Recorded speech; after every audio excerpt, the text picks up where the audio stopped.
अस्सलामु अलैकुम वरहमतुल्लाहि वबरकातुहू। उलमा किराम और शुअरा किराम और सामईन किराम,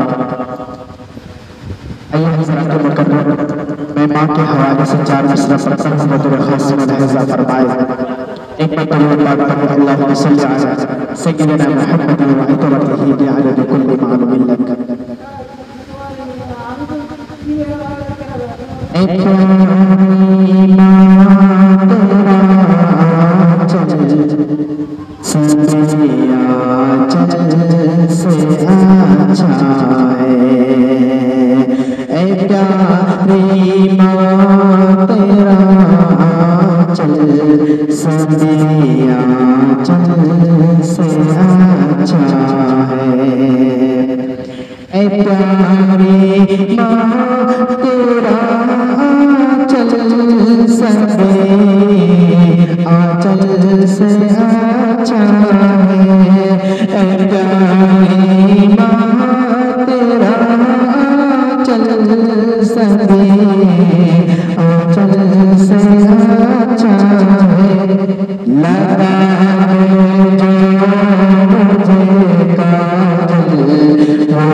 माँ से मोहब्बत करने में कोई धोखा नहीं मिलता।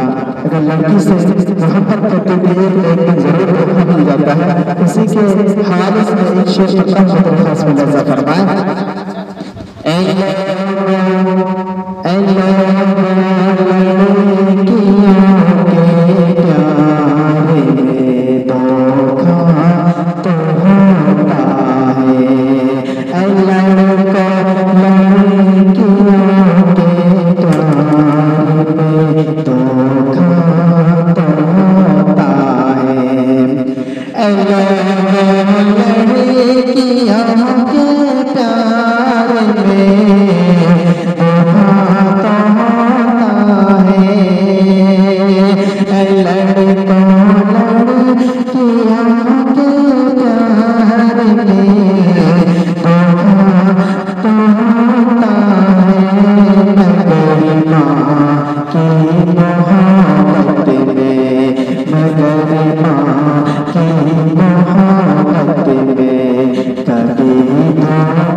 अस्सलामु अलैकुम।